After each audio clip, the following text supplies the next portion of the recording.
Hello छात्रों, नमस्कार। आज हम कक्षा 11 की जो राजनीतिक विज्ञान की बुक है, राजनीतिक सिद्धांत, उसका आखिरी लेसन है धर्मनिरपेक्षता। मैंने बच्चों से वादा किया था कि मैं जल्दी ही वीडियो जारी करूंगा। हालांकि मेरी बोर्ड की कॉपियां भी हैं, काम काफ़ी है, फिर भी छात्रों को इस लेसन की ज़रूरत है, इसलिए मैं वीडियो बनाना चाहता हूँ। छात्रों, इस लेसन में हम जानेंगे धर्मनिरपेक्षता का अर्थ, अर्थात धर्मनिरपेक्षता क्या है, और जानेंगे धर्मों के बीच वर्चस्ववाद किस प्रकार से होता है। और छात्रों, हम जानेंगे धर्म के अंदर भी कैसा वर्चस्व है ना, प्रत्येक धर्म के अंदर है। धर्मनिरपेक्ष राज्य की बात करेंगे और धर्मनिरपेक्षता का यूरोपीय मॉडल पढ़ेंगे। इसके साथ साथ ही धर्मनिरपेक्षता का भारतीय मॉडल भी पढ़ेंगे और धार्मिक स्वतंत्रता का जो अधिकार है, अनुच्छेद 25 से 28 तक प्रत्येक अनुच्छेद के बारे में हम बातें करेंगे। और छात्रों, जानेंगे भारतीय धर्मनिरपेक्षता की आलोचनाएं भी होती हैं, है ना। किस किस तरह आलोचनाएं होती हैं कि ये धर्म विरोधी है, अल्पसंख्यकवाद का समर्थन करता है, और ये असंभव परियोजना कैसे है। तो छात्रों, सबसे पहले हम बात करते हैं धर्मनिरपेक्षता। धर्मनिरपेक्षता का अर्थ या धर्मनिरपेक्षता क्या है ना। यदि हम बात करें कि बिना किसी भेदभाव के सभी लोगों को अपना अपना धर्म अपनाने की, है ना, पूर्ण स्वतंत्रता मिल जाए, अपना धर्म अपनाने की, अपना धर्म का प्रचार करने की पूर्ण स्वतंत्रता मिल जाए, अर्थात राज्य की तरफ से धर्म के नाम पर कोई भेदभाव ना हो, तो हम बात कहेंगे कि धर्मनिरपेक्षता है। एक्चुअल में धर्मनिरपेक्षता तभी कहलाएगी जब किसी भी राज्य में किसी भी व्यक्ति को अपना स्वतंत्र रूप से धर्म अपनाने की आज़ादी हो, या बिना किसी भेदभाव के उसे अपना अपना धर्म मानने की, उसका प्रचार करने की स्वतंत्रता हो, और राज्य को धर्म को लेकर राज्य का किसी प्रकार से कोई हस्तक्षेप ना हो, तो हम उस ऐसी स्थिति को हम धर्मनिरपेक्षता कहेंगे। भारत विभिन्नताओं का देश है। देखिए, भारत में भिन्न भिन्न भाषाएं, भिन्न भिन्न धर्मों के लोग रहते हैं, और लोकतांत्रिक सरकारों को बनाए रखने के लिए सभी को, है ना, समान अवसर प्रदान करने चाहिए। सभी को करने तो चाहिए, परंतु, है ना, देश की एकता और अखंडता को बनाए रखने के लिए सभी को समान अवसर प्रदान करना कठिन कार्य है। सभी को समान अवसर प्रदान करना आसान कार्य नहीं है। इसीलिए छात्रों, भारत के, है ना, भारतीय संविधान के 42वें संशोधन में, 42वां संशोधन हुआ 1976 में, है ना, 42वें संशोधन में क्या किया गया, पंथ निरपेक्षता, है ना, शब्द को जोड़ा गया। भारतीय संविधान में जो 42वां संविधान संशोधन हुआ, उसमें पंथ निरपेक्षता शब्द जोड़ा गया है। और क्या है, संविधान के घोषणा पत्र में धार्मिक वर्चस्ववाद का विरोध किया गया। धर्म के नाम पर जो वर्चस्व है या वर्चस्ववाद है, उसका विरोध किया गया है, और धर्म के अंदर छिपे वर्चस्व का भी विरोध किया गया है, तथा विभिन्न धर्मों के बीच तथा उनके अंदर, है ना, समानता बढ़ाने का या समानता देने का, है ना, समानता को बढ़ावा देने की भी भारतीय संविधान में घोषणा की गई है। भारतीय संविधान में मौलिक अधिकारों में भी क्या की गई है ना, धर्मों के बीच में समानता बढ़ाने की कोशिश की गई है। यहाँ पर हम अभी विस्तार रूप से चर्चा करेंगे। नेक्स्ट पॉइंट आता है हमारा, क्या है, धर्मों के बीच, है ना, वर्चस्ववाद कैसे है। इसके लिए मैं कुछ एग्जाम्पल भी दूंगा, है ना, धर्मों के बीच वर्चस्ववाद किस प्रकार से पनपता है। प्यारे छात्रों, हमारे देश भारत में, हमारे अपने देश में क्या है, संविधान, जो भारतीय संविधान है, वह घोषणा करता है, क्या घोषणा करता है, कि हर भारतीय नागरिक को देश के किसी भी भाग में, है ना, आज़ादी से और प्रतिष्ठा से रहने का अधिकार है। है ना, भारतीय संविधान यह घोषणा करता है कि प्रत्येक भारतीय को देश के किसी भी भाग में आज़ादी और प्रतिष्ठा के साथ रहने का अधिकार है। मगर क्या होता है, भेदभाव के अनेक रूप देखे जाते हैं। आज भी भेदभाव के अनेक रूप बरकरार हैं। जैसे बात करें 1984 में इंदिरा जी की हत्या के बाद क्या हुआ कि सब पूरे देश ने पता नहीं कहाँ से ये मान लिया कि सभी सिख इंदिरा जी के हत्यारे हैं, जबकि 3 ही थे हत्यारे और निर्दोष लोगों की हत्याएं की गई। 1984 में दिल्ली और देश के बाकी हिस्सों में लगभग 2700 से ज़्यादा सिख मारे गए और पीड़ितों के परिवार वालों का ये मानना है या ये कहना है कि दोषियों को आज तक भी सज़ा नहीं मिली है। तो ये धर्मों के है ना बीच वर्चस्ववाद है। एक धर्म के लोगों को टारगेट बनाया गया, लक्ष्य बनाकर मारा गया।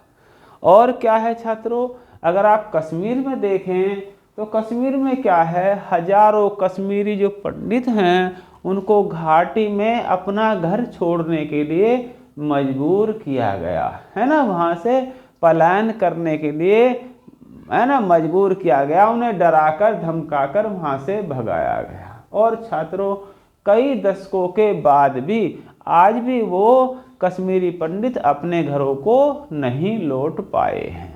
तो यहाँ पर एक विशेष धर्म के लोगों को टारगेट किया गया, आप देखते हैं। और 2002 में क्या हुआ छात्रों, गुजरात में गोधरा दंगों के पश्चात है ना, आप सभी वाकिफ होंगे, एक कार सेवकों की एक ट्रेन में कार सेवक आ रहे थे, एक बोगी में किसी प्रकार से आग लग गई जिसका कारण अभी तक स्पष्ट नहीं हो पाया है। लोगों का ऐसा मानना रहा, कुछ लोगों का, कि ये आग मुसलमानों द्वारा लगाई गई है और वहाँ पर मुसलमानों को टारगेट करके है ना मारा गया, हत्याएं की गई। लगभग 1000 से ज़्यादा लोग मारे गए और मरने वालों में मुख्यतः मुसलमान थे। इन परिवारों के जो जीवित बचे हुए सदस्य हैं, लोग हैं, वो अपने अपने गाँवों को अभी तक वापस नहीं लौट सके हैं, जहाँ से उन्हें उजाड़ दिया गया।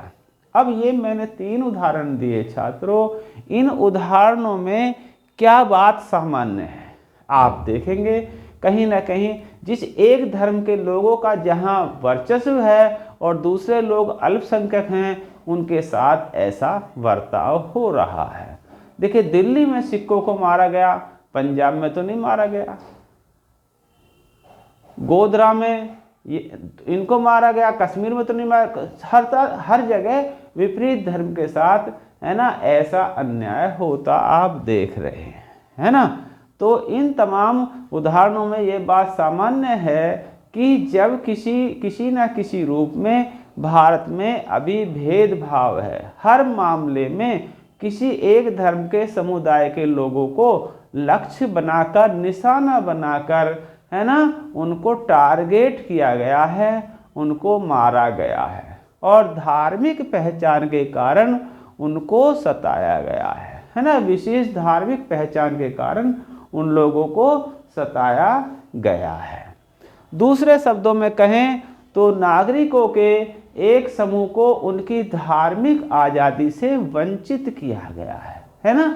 ये कहें कि लोगों को या नागरिकों को उनकी जो धार्मिक आज़ादी थी उससे वंचित किया गया है, उससे दूर किया गया है। ये सारे उदाहरण किस बात के हैं, अंतर धार्मिक वर्चस्व के हैं, है ना। एक दूसरे धर्म के वर्चस्व के कारण ऐसा हुआ है और एक समुदाय द्वारा दूसरे समुदाय का उत्पीड़न किया गया है, एक समुदाय के द्वारा दूसरे का उत्पीड़न किया गया है ना। ये उत्पीड़न के मामले हैं। अब धर्म के मामले में एक ही मामले में देख लीजिए, है ना। ये तो दूसरे धर्मों की बात ही, धर्म के अंदर भी वर्चस्व है ना। धर्म के अंदर वर्चस्व में हम पाएंगे क्या है, मंदिरों में महिलाओं व दलितों को प्रवेश वर्जित है ना। भारत के वर्ष के अंदर बहुत से ऐसे मंदिर हैं जहाँ महिलाओं को प्रवेश की मनाही है तथा दलित और जो गरीब लोग हैं, आदिवासी लोग हैं, उनको मंदिर में पूजा करने की मनाही है, प्रवेश की मनाही है। और यहाँ पर हिंदू धर्म में नहीं, मुस्लिम धर्म में भी मस्जिदों के अंदर महिलाओं को नमाज अदा करने की इजाज़त नहीं है। महिलाओं का मस्जिदों में जाना वर्जित है। ये हमारी आ रही हैं धर्म के अंदर वर्चस्व, है ना। और क्या है, कुछ लोगों का मानना है कि धर्म महज समुदाय के लिए एक अफीम है ना। कुछ लोग ये मानते हैं कि धर्म जो है ना, धर्म महज एक जन समुदाय के ऊपर अफीम है या एक नशा है, इस प्रकार से काम कर रहा है। और लोगों का यहाँ तक मानना है कि जिस दिन सभी लोगों की बुनियादी ज़रूरतें पूरी हो जाएंगी, जो उनकी बुनियादी आवश्यकताएं हैं वो पूरी हो जाएंगी, या दूसरे शब्दों में कहें कि वे खुशहाल हो जाएंगे, उनका जीवन खुशहाल व संतुष्ट हो जाएगा, या वो सुखपूर्वक जीवन व्यतीत करने लगेंगे, उस दिन धर्म विलुप्त हो जाएगा, धर्म गायब हो जाएगा। लोग धर्म की बात नहीं करेंगे। और हम देखते भी हैं अमीर की जाति उसी धर्म में गरीब की जाति से अलग है ना। उनके अंदर भी भेद पाया जाता है अमीर गरीब का, है ना। जिन समस्याओं ने गहरी जड़ें जमा ली हैं, है ना, धर्म के नाम पर, है ना। और क्या है, जिन समुदायों ने या जिन लोगों ने गहरी जड़ें जमा ली हैं, उसमें देखा जाए कहीं ना कहीं धर्म का योगदान है। ठीक है, कोई धर्म ऐसा नहीं दिखाई देता, मुझको तो कोई भी धर्म ऐसा नहीं दिखाई देता जिसमें महिलाओं को समानता की बात कही हो, है ना। महिलाओं को पुरुषों के समान सम्मान और स्थान दिया गया हो, है ना। कहीं ना कहीं मैं महिला और पुरुषों में धार्मिक अंतर पाता हूँ, धर्म के अनुसार अंतर पाता हूँ, है ना।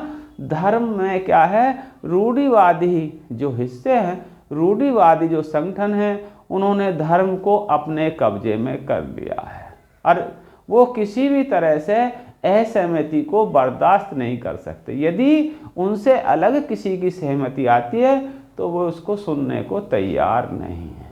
और जब धर्मों के अंदर इस तरह के संगठन हो जाते हैं जो अपनी ही बात मनवाना चाहते हैं या अपने आप को सर्वोपरि रखते हैं, चाहे सिख धर्म हो, हिंदू धर्म हो, मुस्लिम धर्म हो, बौद्ध धर्म हो, जैन धर्म हो, पारसी धर्म हो, ईसाई धर्म हो, इन धर्मों में जब मैं देखता हूँ अगर कोई इस तरह के संगठन इकट्ठे हो जाते हैं जो अपनी मनमानी पर है ना उतार हो जाते हैं, दूसरे की बात को बर्दाश्त नहीं करते, तो यहाँ पर क्या होता है, कई धर्म संप्रदायों में टूट गए, धर्म के अंदर भी संप्रदाय हो गए, है ना। तो ये धर्म में या कट्टरता या अपनी मनमानी या अपने आप को श्रेष्ठता साबित करने के कारण धर्मों का ऐसे होता है। और जब भी धर्मों में इस तरह की तोड़फोड़ होती है उस धर्म का नुकसान भी होता है, धर्म का विनाश भी होता है। हमने बहुत से धर्मों को, है ना, घटते बढ़ते इतिहास की किताबों में पढ़ा है ना, राजनीति विज्ञान की किताबों में पढ़ा है। तो जब भी धर्मों में ऐसी बात आती है ना, धर्म के अंदर वर्चस्व इस तरह बेकदर बढ़ जाता है तो वहाँ पर धर्म को हानि उठानी पड़ी है। और धर्म को ही हानि नहीं, देश या स्टेट या राज्य को भी हानि उठानी पड़ी है। ठीक है, ये धर्म के अंदर वर्चस्व की बात चल रही थी। अब नेक्स्ट बात करते हैं हम धर्मनिरपेक्ष राज्य। धर्मनिरपेक्ष राज्य कैसा होना चाहिए, कहने के लिए बड़ा आसान सा शब्द है, धर्मनिरपेक्ष राज्य, है ना। वह राज्य कैसा हो जहां सरकार की तरफ से किसी भी धर्म को आधिकारिक रूप से या कानूनी रूप से मान्यता ना दी गई हो, है ना। राज्य कैसा हो जो धर्म के आधार पर, है ना, या सरकार कहीं भी धर्म के आधार पर आधिकारिक रूप से या कानूनी रूप से किसी भी धर्म को मान्यता ना दे, वो धर्मनिरपेक्ष राज्य कहलाएगा। और राज्य कैसा हो? राज्य सर्वधर्म संभाव की अवधारणा को महत्व देता हो, अर्थात सभी धर्मों को बराबर या समान महत्व देता हो, है ना। राज्य ऐसा होना चाहिए जो सभी धर्मों को बराबरी का सम्मान देता हो। राज्य, है ना, राज्य धार्मिक समूह के वर्चस्व को रोकता हो। जहाँ किसी एक धर्म का ज़्यादा वर्चस्व बढ़ता जा रहा हो, दूसरे धर्मों में वो हस्तक्षेप कर रहा हो, तो वहाँ पर उसे रोकना चाहिए। प्रत्येक धर्म को अपना प्रचार करने की आज़ादी है, परंतु किसी धर्म को हानि पहुँचाए बिना। छात्रों, धार्मिक संस्थाओं और राज्य संस्थाओं के बीच स्पष्ट अंतर होना चाहिए, है ना। धार्मिक संस्थाएं जैसे मंदिर हैं, राज्य संस्थाएं जैसे सरकार है ना। धार्मिक संस्थाएं में मंदिर, मस्जिद, गुरुद्वारा, मठ, जो इस प्रकार की संस्थाएं हैं, और है ना, राज्य सत्ता में केंद्र की सरकार या के बीच की राज्य सरकारें हैं, इनके बीच स्पष्ट अंतर होना चाहिए, है ना। तभी तो शांति, स्वतंत्रता और समानता बनी रहेगी, तभी शांति, स्वतंत्रता और समानता स्थापित हो सकेगी, तभी शांति, स्वतंत्रता और समानता कायम हो सकेगी, है ना, अगर राज्य इस तरह का व्यवहार करेंगे। और राज्य को किसी भी प्रकार के धार्मिक गठजोड़ से परहेज करना चाहिए, है ना। राज्य या सरकार को, है ना, किसी भी प्रकार के धार्मिक गठजोड़ से बचना चाहिए, है ना, धर्म से दूर रहना चाहिए, और ऐसे लक्ष्य व सिद्धांतों का के प्रति प्रतिबद्ध होना चाहिए जो कैसे हो लक्ष्य?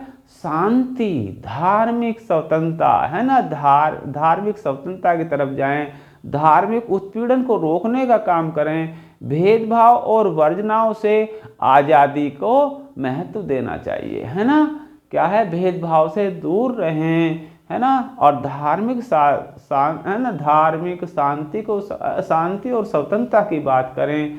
धार्मिक उत्पीड़न जानते हैं, एक धर्म का दूसरे धर्म के लोगों को सताना, है ना, वो धार्मिक उत्पीड़न कहलाता है। एक धर्म के लोगों के द्वारा, या जिस धर्म में बहुसंख्यक हैं उनके द्वारा जो अल्पसंख्यकों का धर्म है उन लोगों को सताना। ये मैंने 3-4 जो उदाहरण बताए, 2002 का गुजरात गोधरा कांड, कश्मीर, है ना, 1984 का सिक्कों पर हमले, तो ये क्या हैं? ये धार्मिक उत्पीड़न है। ऐसे धार्मिक उत्पीड़नों को राज्य को रोकना चाहिए, तभी राज्य कैसा हो सकता है? राज्य धर्मनिरपेक्ष राज्य हो सकता है। अब थोड़ा आगे बढ़ते हैं, देखते हैं धर्मनिरपेक्षता का यूरोपीय मॉडल। यूरोप या अमेरिका एक ही बात है ना। ये धर्मनिरपेक्षता का यूरोपीय मॉडल, अमेरिकी मॉडल, धर्म और राज्य सत्ता के बीच संबंध, है ना, विच्छेद हो, पारस्परिक निषेध हो, है ना, धर्म और राजनीति के बीच में कोई संबंध ना हो। धर्म और राजनीति के बीच संबंधों को विच्छेद और पारस्परिक निषेध रूप से समझा जाता है, अर्थात राज्य सत्ता धर्म के मामले में कोई हस्तक्षेप ना करे और धर्म राज्य सत्ता के मामले में कोई हस्तक्षेप ना करे, है ना। राज्य सत्ता को धर्म से कोई लेना देना नहीं, धर्म को राज्य से कोई लेना देना नहीं, ठीक है। दोनों एक दूसरे के मामले में हस्तक्षेप नहीं करेंगे। अगर हस्तक्षेप करते हैं तो वो धर्मनिरपेक्षता नहीं रह जाएगी। धर्मनिरपेक्षता को राज्य समर्पित, है ना, आर्थिक सुधारों के लिए कोई जगह नहीं होनी चाहिए। तो ये था धर्मनिरपेक्षता का यूरोपीय मॉडल, ठीक है। ज़्यादा लंबा चौड़ा पढ़ने की जरूरत नहीं है। नेक्स्ट आता धर्मनिरपेक्षता का भारतीय मॉडल। अब हमने धर्मनिरपेक्षता का यूरोपीय मॉडल पर चर्चा कर ली, तो भारतीय मॉडल पर भी चर्चा कर लेते हैं। भारतीय धर्मनिरपेक्षता केवल धर्म और राज्य के बीच संबंध विच्छेद पर बल नहीं देता। भारतीय धर्मनिरपेक्षता जो है केवल, है ना, धर्म और राज्य के बीच जो संबंध विच्छेद हैं उन पर ही बल नहीं देता, बल्कि क्या करता है? ये अल्पसंख्यक का मतलब है जो संख्या में कम हैं, अल्पसंख्यक तथा सभी व्यक्तियों को अपनी मर्जी का धर्म अपनाने की आज़ादी देता है। सभी व्यक्तियों को अपना धर्म अपनाने की स्वतंत्रता देता है।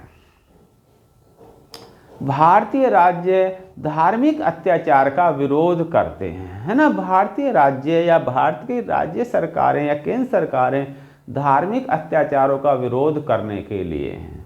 धर्म के साथ निषेधात्मक, है ना, संबंध भी बना सकती है। धर्म के साथ निषेधात्मक संधि, है ना, या संबंध बना सकती हैं। निषेध मतलब मना करना है। भारतीय संविधान में अल्पसंख्यकों को क्या है, खुद अपनी मर्जी की समस्याएं खोजने का अधिकार है। भारतीय संविधान में जो अल्पसंख्यक लोग हैं, जिनकी संख्या कम है, उन्हें खुद की अपनी समस्याएं खोजने का अधिकार है तथा राज्य सत्ता, है ना, उनकी राज्य सत्ता से अगर सहायता मांगे तो सहायता भी मिल सकती है। गारंटी नहीं मिलेगी, है ना। राज्य सत्ता सरकार से उन्हें अपनी समस्याओं के लिए मदद मिल सकती है। प्यारे छात्रों, भारतीय संविधान की प्रस्तावना में जो 42वां संविधान संशोधन 1976 के बाद हुआ, इसमें क्या एक शब्द जोड़ा गया है, पंथ निरपेक्ष शब्द जोड़ा गया है ना। पंथ निरपेक्ष, धर्मों को, है ना, पंथों को स्वतंत्रता, है ना, बिल्कुल राज्य इसमें कोई हस्तक्षेप नहीं करेगा। और प्यारे छात्रों, ये बात कही गई है मौलिक अधिकारों में भी, है ना। हमारे मौलिक अधिकार जो कहते हैं क्या है, मौलिक अधिकारों में भी धर्म की बात कही गई है। मौलिक अधिकारों में, है ना, आर्थिक स्वतंत्रता का अधिकार दिया है, धर्म की स्वतंत्रता का अधिकार दिया है, समानता का अधिकार दिया है, शिक्षा व संस्कृति का अधिकार दिया है और सभी धर्मों को समान अवसर प्रदान किए हैं।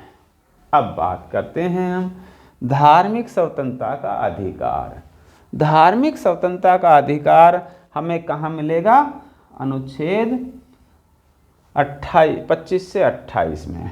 अब यहाँ पर हम बात कर लेते हैं सबसे पहले अनुच्छेद 25।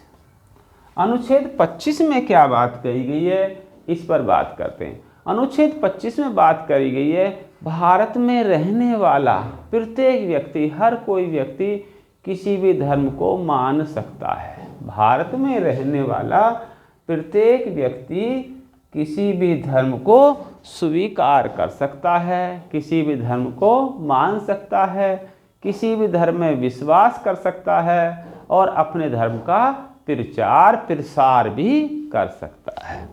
यही बात करें अनुच्छेद 26 की। अनुच्छेद 26 में क्या कही गई है छात्रों, अनुच्छेद 26 में कही गई है धार्मिक मामलों के प्रबंधन की स्वतंत्रता की व्यवस्था की गई है ना। प्रत्येक धर्म के मामले में अपने प्रबंधन, है ना, धर्म के मामले में स्वयं के प्रबंधन कर सकते हैं। और यहाँ पर ही बात करें अनुच्छेद 27 में क्या कही गई है, 27 में कही गई है कि किसी व्यक्ति का है ना, किसी व्यक्ति को कोई भी ऐसा कर देने के लिए, कर माने टैक्स, कोई भी इस प्रकार का टैक्स देने के लिए बाध्य या मजबूर नहीं किया जाएगा जो किसी धर्म को बढ़ाने के काम आए। अर्थात भारत में अनुच्छेद 27 के अनुसार किसी भी व्यक्ति को कोई भी ऐसा कर या टैक्स देने के लिए बाध्य या मजबूर नहीं किया जाएगा जो इकट्ठा, है ना, जो टैक्स किसी धर्म को बढ़ाने के, धर्म के काम आए, है ना। धार्मिक मामलों में जिसका उपयोग किया जाए तो उस धर्म का, है ना, उस टैक्स के लिए बाध्य नहीं किया जाएगा। और यहीं पर बात कर लेते हैं अनुच्छेद 28 है ना। अनुच्छेद 28 क्या कहता है, सरकारी शिक्षण संस्थाओं में, है ना, जो सरकारी स्कूल हैं, है ना, सरकारी कॉलेज हैं, इनमें क्या है, धार्मिक शिक्षा प्रदान नहीं की जाएगी। धार्मिक शिक्षा प्रदान करने पर रोक लगाई जाएगी। यहाँ किसी भी धर्म के बारे में, है ना, प्रचार या प्रसार नहीं किया जाएगा। तो ये हमारी धार्मिक स्वतंत्रता के अधिकार थे इन 4 अनुच्छेदों में। ये आपको, है ना, शायद कुछ समझ में आ गया होगा। अब बात करते हैं हम भारतीय धर्मनिरपेक्षता की आलोचनाएं, है ना। हर चीज़ की आलोचना होती है, अच्छा हो बुरा हो, सबकी आलोचना होती है। कैसे आलोचना होती है धर्मनिरपेक्षता की? धर्म विरोधियों के अनुसार धर्मनिरपेक्षता क्या है? धर्म विरोधी है। ऐसा नहीं है जबकि किसी धर्म का विरोध नहीं करता, ये तो धर्मों को स्वतंत्रता देता है, पर वो कहते हैं कि ये धर्म विरोधी है तथा धार्मिक पहचान के लिए खतरा पैदा करता है। और उनका विचार है कि ये पश्चिम से आया हुआ, भारतीय जो धर्मनिरपेक्षता है ये हमने पश्चिम से ग्रहण की है। और क्या कहते हैं? अल्पसंख्यकों की या अल्पसंख्यकों के अधिकारों की पैरवी करता है या अल्पसंख्यकों को बढ़ावा देता है। और इस पर धर्मनिरपेक्षता पर अल्पसंख्यकवाद का आरोप मढ़ा जाता है ना, या आरोप लगाया जाता है। और क्या कहते हैं? भारतीय धर्मनिरपेक्षता की आलोचना करते ये वोट बैंक की राजनीति है ना, राजनेताओं द्वारा वोट मांगने का तरीका है ना। और क्या कहते हैं? अतिशय हस्तक्षेपकारी है क्योंकि भारतीय धर्मनिरपेक्षता राज्य सत्ता, है ना, समर्पित धार्मिक, है ना, धार्मिक सुधार की इजाज़त देता है, धार्मिक सुधारों की बात करता है। इसलिए कैसा है? ये धर्म विरोधी है ना। धर्म विरोधी की बात करें, अक्सर यह तर्क दिया जाता है या अक्सर ऐसा कहा जाता है कि धर्म निरपेक्षता धर्म विरोधी है ना। लोग मानते हैं तो धर्म के विरोध की बात करता है। धर्म निरपेक्षता, है ना, क्या है? संस्थाबद्ध धार्मिक वर्चस्व का विरोध करती है। संस्था बनाकर कोई धार्मिक वर्चस्व बढ़ाता तो उसका विरोध करती है, परंतु धर्मनिरपेक्षता धर्म विरोधी नहीं है। मैं तो स्पष्ट करूंगा आपसे कि धर्मनिरपेक्षता बिल्कुल भी धर्म विरोधी नहीं है। इस पर अल्पसंख्यकवाद का भी, है ना, आरोप मढ़ा जाता है कि अल्पसंख्यकवाद को बढ़ावा देता है ना।